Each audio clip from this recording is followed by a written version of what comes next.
welcome to Let's Talk. Today I have Kalisha Felician, Emerald Abid, and Denisha Cooper. Hi. And I'm Clarota Felician, and today we're going to be talking about the Sabbath. So have you guys ever experienced a time where you felt pressured to do something on the Sabbath? I won't say I was like pressured, but I remember one time I was staying over at like a friend's house, and they wanted to like go and get bubble tea on the Sabbath, and I guess like I was raised like not being allowed to like buy anything on the Sabbath, so that was a situation that I was put in. I was kind of just like the only person that was like, no, it's okay, I won't get anything.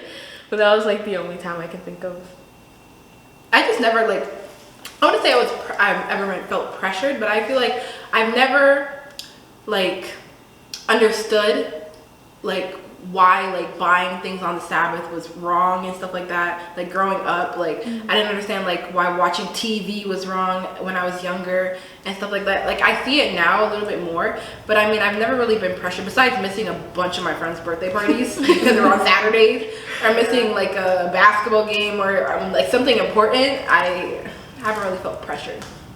Yeah, I know for me, like, it's usually when they have like the most sales on Saturday. And I'm just like, you know what, let me just tell my friend, I'll just e-transfer you and like you'll go buy it. And I'm just like, but like, I don't know, it's kind of hard because I find like the majority of sales are on Saturday and I always like have to miss them. So what do you guys think the word Sabbath means? Rest. Something to do with rest. Wow. I feel like it's a time of relaxation and revival between you and God, like you connecting with God more and you know, like getting to know him and like drawing nearer and like bettering that relationship. You know, it's like a checkup once a week. You know what I mean? Like with God, you're like, hey, like this is how I've been doing, you know, I've talked to you this all week, you've seen what had been happening, but like I'm chilling now, you know, just like let's talk about how you're doing, you know what I mean? Like it's like a relationship. Yeah, I've heard some people refer to it as like a vacation of the week.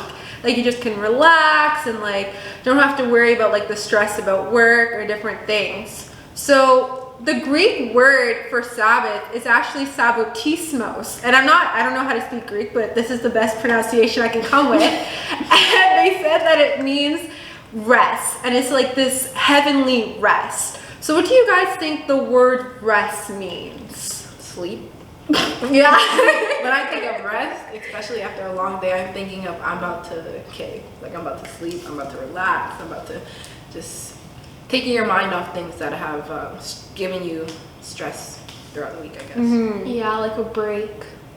Resting is just, you know, enjoying yourself. Yes. Doing things that are enjoyable.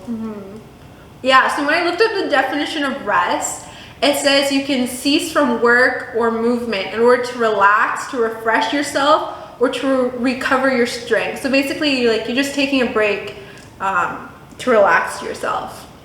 So when does the Sabbath begin? Sunset. Yeah, I'm just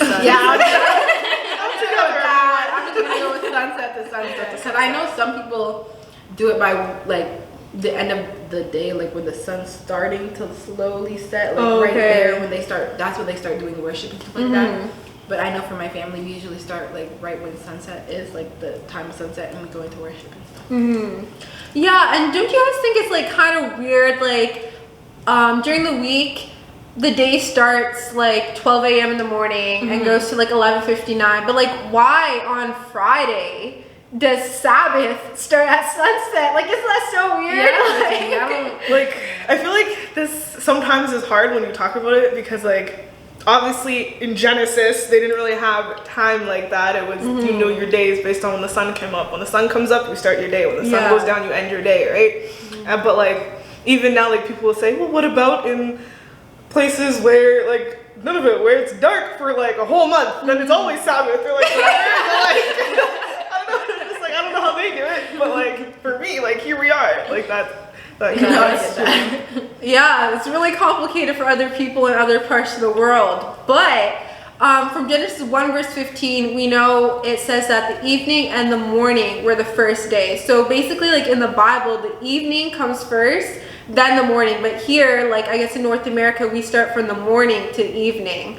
So that's basically when Sabbath begins. So in Exodus 20 verse 8 to 11, it says not to do any work on the Sabbath. So what does work mean? Is it just like going to work, or does it include other things? It depends. Because Jewish people, work is anything. They won't touch their ovens. They don't drive to synagogue. They have to walk.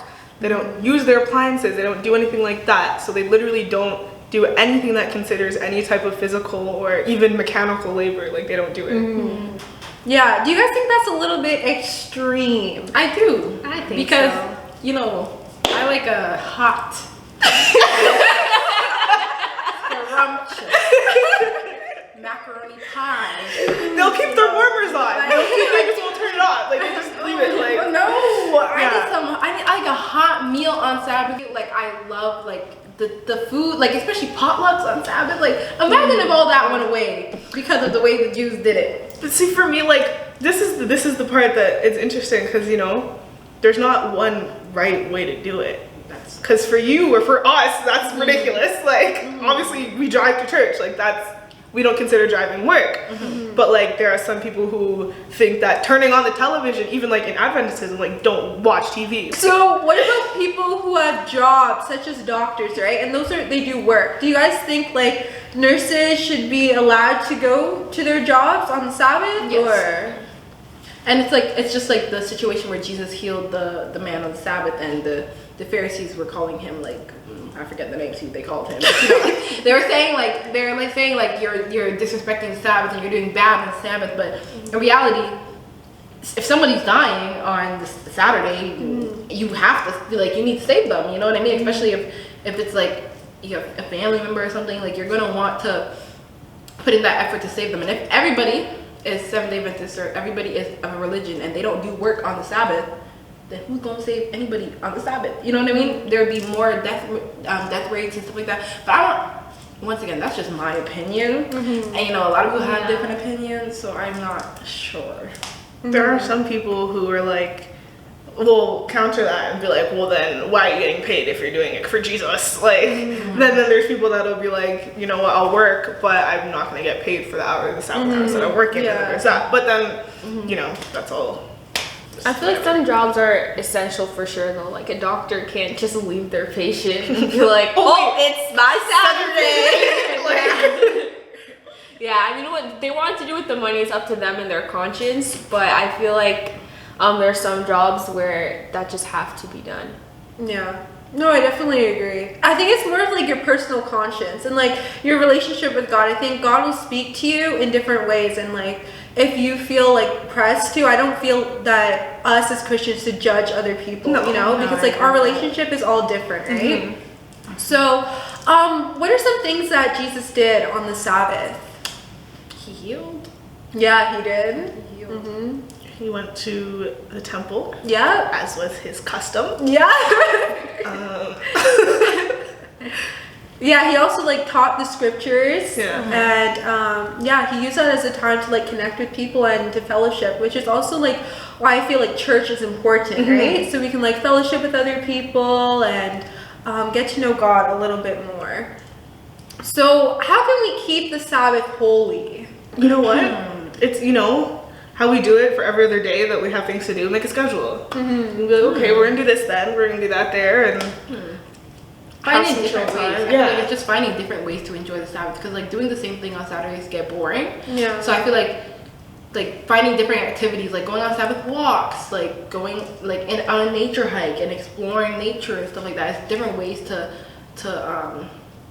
still keep the Sabbath holy, but still enjoy it at the same time, Yeah, I know for me, like when I was younger, the Sabbath was so boring. Yeah. Like I was just like waiting to when like sunset was over so I can like play with my brats or my Barbies or like whatever it was. But like now I just use it to sleep. It's like a time to just like rejuvenate myself. I and like hanging out with friends. Yeah, exactly.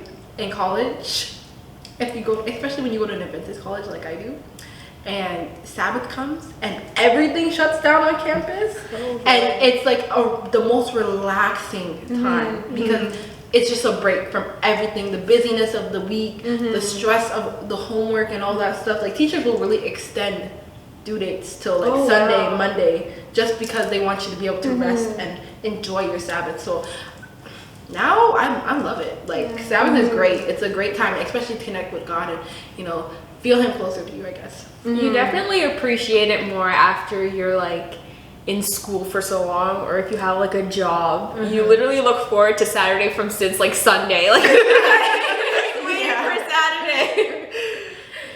Yes, exactly. So what are some things that we can do on the Sabbath?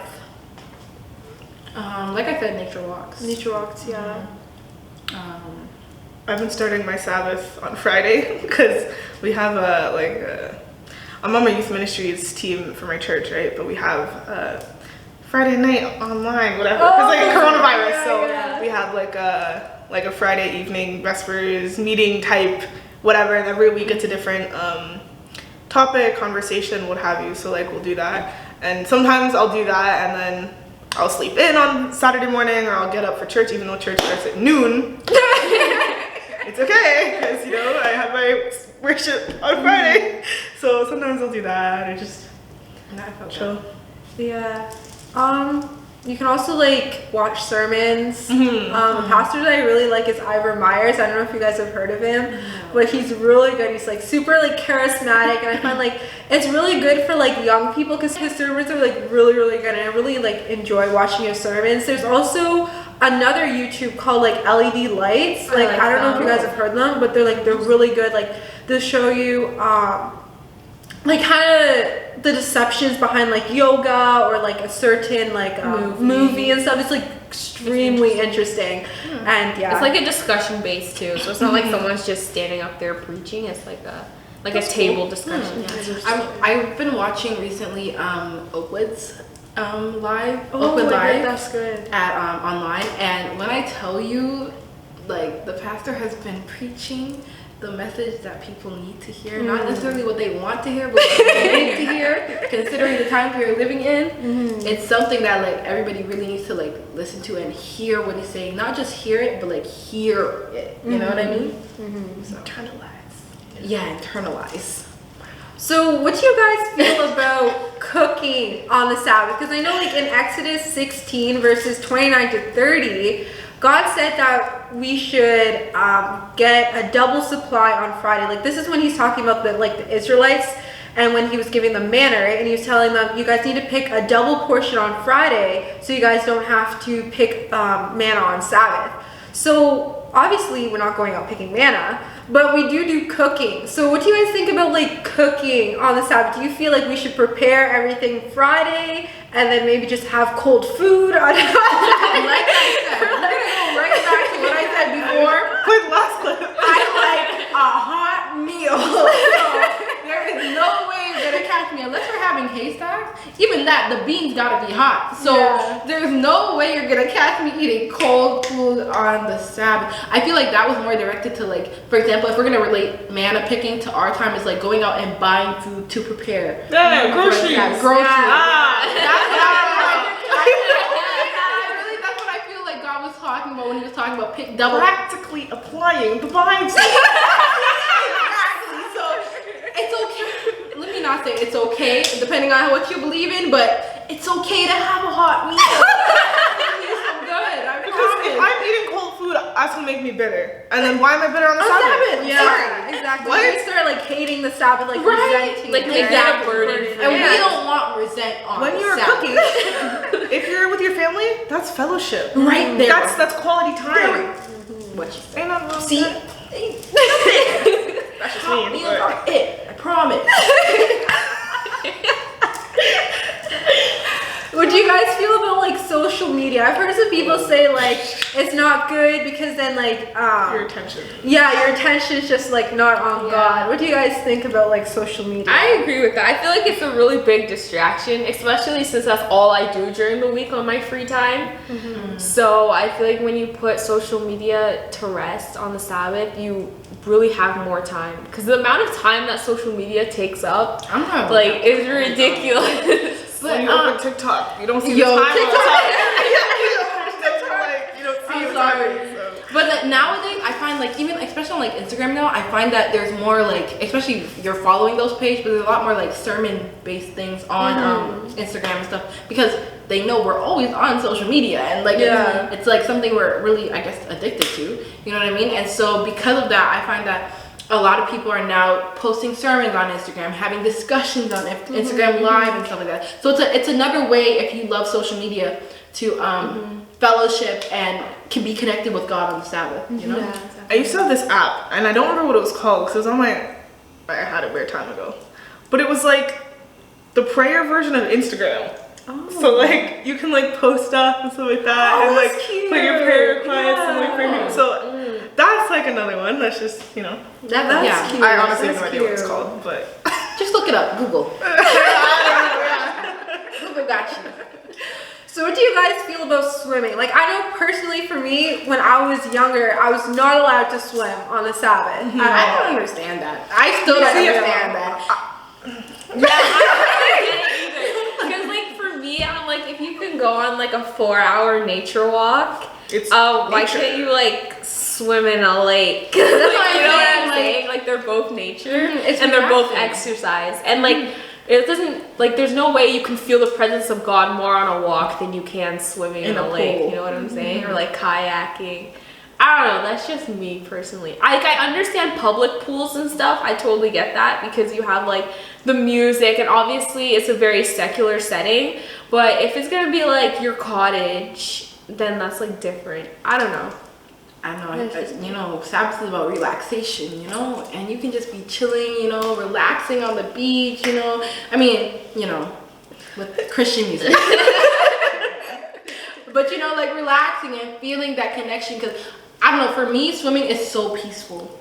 And so I feel like just being at peace is all about Sabbath and the rest part of Sabbath, so I don't see a problem with it. Yeah, and I feel like it's hard because like the Bible never says do not swim, right? Yeah. So it's definitely something like a topic that's kind It's a of taboo hard, you topic. know? It's a very hard topic.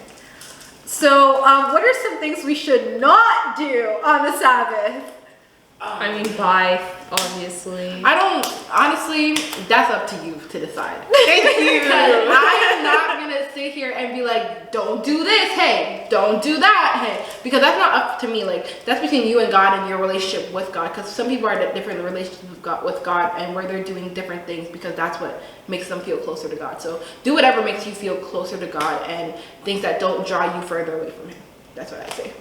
Amen, sister. So God gave us 6 days to do our ordinary work.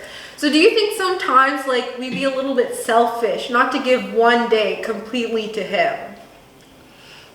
I don't know what you mean by, I don't know. Because like, I don't want to say we're being selfish on that one day, especially if we're trying to connect with Him. Then I don't feel like we're being selfish. I feel like we're more like we're connected with Him. So I don't feel like we're giving it to Him, right? But if we're doing things that are causing us to be selfish in terms of like, you know, I don't, yeah.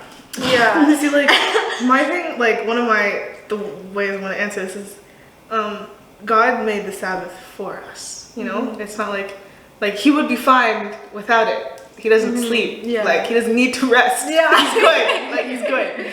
So, like, my thing is just, like, you know, when He gave it to us, that's His way of telling us, like, I care about you. Like, I want you to be able to have this time, enjoy this time, what have you. So it's like, talk to Him and find out what it is that for you He would have you do on that day, because it might not be what I would do or what she would do. Yeah. And at the end of the day, if we decide to do something that goes against what we believe or are convicted of is good for Sabbath, that just affects us. He's fine. Yeah. So We need to stop. I feel like we need to stop worrying about what other people are doing and focus more on like our relationship and ourselves and what we're doing to better ourselves and get closer to God. You know what I mean? Yeah. It's not about other people. Because I know like one time I had an exam on the Sabbath, right? And I went to my professor and like, you know what, like I'm not allowed to take this exam, it's like my Sabbath. He's just like, oh, like God's not going to get mad at you or if you take the exam on the Sabbath. And he was making me seem like I was kind of being like selfish a little bit, you know, like. So basically I had to explain to him, and I'm just like, no, like the Sabbath is my personal day. Like I know maybe God might not be upset at me, you know, but like at the end of the day, like it's my religion and stuff, right? So like how do we like deal with people who make us feel bad for not wanting to do other things on the Sabbath? I just try not to associate myself. Block out the haters. Yeah. I don't have them here today, but I got my hater blockers. I promise you, those babies work. You know, you can't do nothing. Just close your eyes. You know, pray for them. Yeah, I think you need to understand that like not everyone is going to understand what you believe, and like I mean that's their problem at the end of the day. You can explain it as best you can, but you don't ever need to compromise or justify why you're doing it. You just say like, hey, it's my Sabbath, and like if you don't want to respect it, then I'll go somewhere else. Yeah. And especially hard because I've lost a lot of jobs for saying I can't work on the Sabbath. Yeah. The other day she went to put in her like availability, and the manager looks at it. They're like, "Ooh, weekends." He tossed my resume out. I was like, "Hey, that's my sister." I literally went to Metro. I was like, "Can I get an application?" They're like, the lady's like, "Yeah, sure." And some next chick was like, "If you can't work Saturdays, there's no point in applying." Wow. Yeah. Okay. It was really sad. I was like, wow, that's tough. Yeah, it's tough, especially because as like Christians and stuff, like we need money. We can't just like Because the society, I'm in university. not gonna Like, allow I us need bread. to, you know, society's not gonna allow us to live without that money. So it's very hard, but I feel like it's just about praying, and you know, God will direct you to that job. Like maybe that job, there's something about that job, that he didn't want you to be a part of. So Yeah, if it's meant to be, it'll be. Yes, exactly. Just to like wrap it up, what we talked about today, we talked about like the Sabbath and what it means and like how we can keep it holy. And just looking at the Sabbath, there might seem like there's a few like gray areas, like stuff like social media or like swimming. People have different opinions on this, but at the end of the day, with prayerful communion with God, and we can ask Him for guidance, we can know exactly how to keep the Sabbath holy and to keep it how God wants us to keep it. So thank you guys for joining us on Let's Talk. Today I had Denisha, Emerald, and Cleisha with me, and we'll talk next week.